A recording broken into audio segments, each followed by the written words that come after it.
माझा एक मित्र होता लहानपणापासून खूपच जिवलग. आम्ही लहानपणी बरोबर खेळायचो, शाळेत गेलो वगैरे. त्याच्यानंतर खूप मोठा गॅप आला. आम्ही खूप कमी भेटायचो आणि अचानक मला अशी खबर आली की त्यांनी आय वॉज व्हेरी अपसेट. मी म्हटलं काय झालं या व्यक्तीला. आम्ही पाहिलं की त्याची डेड बॉडी आमच्या समोर होती आणि त्याचे डोळे स्लाइट ओपन होते. बरं ते झालं, पण माझ्याबरोबर अनफॉर्च्युनेट असं होतं की मी त्याचे डोळे बघितलेले आणि त्याच्यानंतर मला काहीतरी वेगळंच व्हायला लागलं. हा जो व्यक्ती होता तो मला डिस्टर्ब करायला लागला. तो कंटिन्यू माझ्या स्वप्नात यायला लागला. तो मला म्हणतो मला तुझ्याबरोबर राहायचंय. ह्या कथा मनोरंजनासाठी आहे. काही लोकांचे अनुभव व काही पूर्णपणे काल्पनिकही असू शकतात. त्यामुळे कृपया यांना मनोरंजन म्हणून घ्या. या कथा आपल्या संस्कृतीचा एक भाग आहे. अगदी लहानपणी आजी आजोबांनी सांगितलेल्या गुड गोष्टींसारख्या. आमचा हेतू कोणत्याही प्रकारच्या अंधश्रद्धा किंवा भीती निर्माण करणे नाही. सर, अजून एक स्टोरी आहे माझ्या लाईफमध्ये अँड इट्स अ फॅक्ट.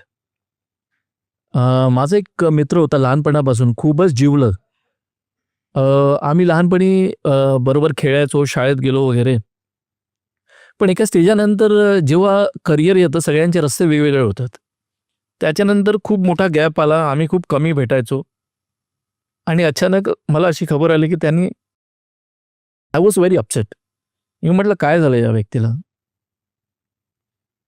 त्याचं असं झाल्यानंतर आम्ही जे 4-5 जुने मित्र होतो आम्ही सगळे भेटलो आणि त्याची जी स्मशान यात्रा असते आम्ही तिथे गेलो. आम्ही पाहिलं की त्याची डेड बॉडी आमच्या समोर होती आणि त्याचे डोळे स्लाइट ओपन होते. कुणाचे असतात म्हणजे हां, स्लाइट केव्हा केव्हा असतात. बंद करणं विसरून जातो. हां, येस. स्लाइट ओपन होते, पण ते दिसत होतं. ते व्हाईट डोळे दिसत होते त्याचे. तर मी माझ्या मित्राला सांगितलं बंकसमध्ये शिव्या घरात बघ, हा बघतोय आपल्याला. कारण आम्हाला राग होता त्याला 2 छोटी मुलं आहेत. व्हेरी यंग वाईफ आहे. असं नाही करायला पाहिजे. खूप दुःख होतं आम्हाला, खूप राग होता, खूप द्वेष होता. पण कोणावर काढणार? इनफॅक्ट आम्ही रडू सुद्धा नाही शकत होतो, कारण कोणाच्या समोर रडणार? मग आम्ही सगळे मित्र नंतर आम्ही भेटलो. इनफॅक्ट रडलो सुद्धा की हे नाही, असं नाही व्हायला पाहिजे. तर आम्हाला माहीतच नव्हतं त्याने का केलं. बरं ते झालं. पण माझ्याबरोबर अनफॉर्च्युनेट असं होतं की मी त्याचे डोळे बघितलेले आणि त्याच्यानंतर मला काहीतरी वेगळंच व्हायला लागलं. हा जो व्यक्ती होता तो मला डिस्टर्ब करायला लागला. तो कंटिन्यू माझ्या स्वप्नात यायला लागला. तो मला म्हणतो मला तुझ्याबरोबर राहायचंय आणि त्याने खूप काही म्हटलं मला जे शेअर करणे योग्य नाही. But he was worried about his family आणि माझ्यासाठी काही शक्य नव्हतं तिथं मदत करणं, कारण माझ्याकडे पण माझी एक फॅमिली आहे आणि you know when you are married तुम्हाला एक वेगळं बंधन असतं. तर असं होत होत असं झालं की हे वाढत चाललं म्हणजे मला असं वाटायचं मी मी जर कुठेही बाहेर गेलो तो माझ्याबरोबर आहे.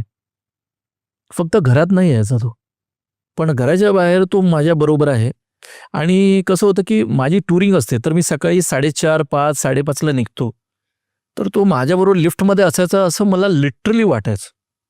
ती हीट वाटायची, ती फील वाटायची. केव्हा एकदम टेम्परेचर कमी होऊन जायचं आणि मी देवाचं नाव घेत राहायचो, बाबांचं नाव घेत राहायचो आणि खाली जेव्हा लिफ्ट उघडली की मला असं वाटायचं वाचलो.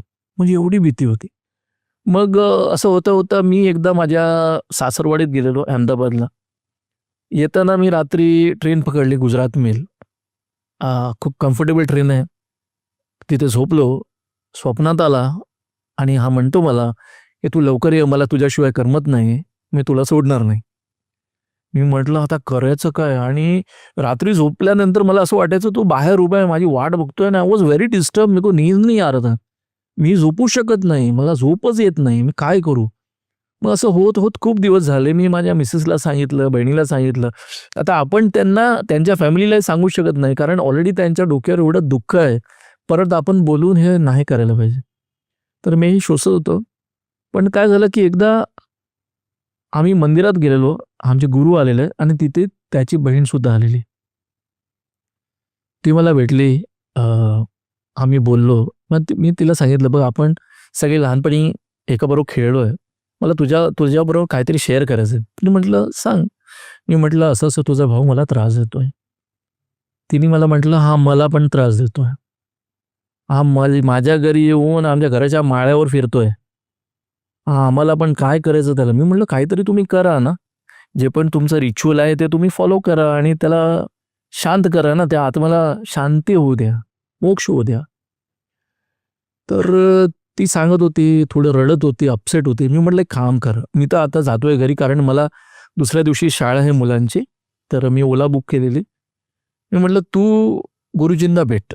कितीही वाजले तरी भेट आणि त्यांना हे सगळं सांग. मी ऑलरेडी गुरुजींना हे सांगितलेलं. त्यांनी मला म्हटलं काय होत नाही. तर मला थोडं धैर्य होतं की त्यांनी म्हटलं झालं.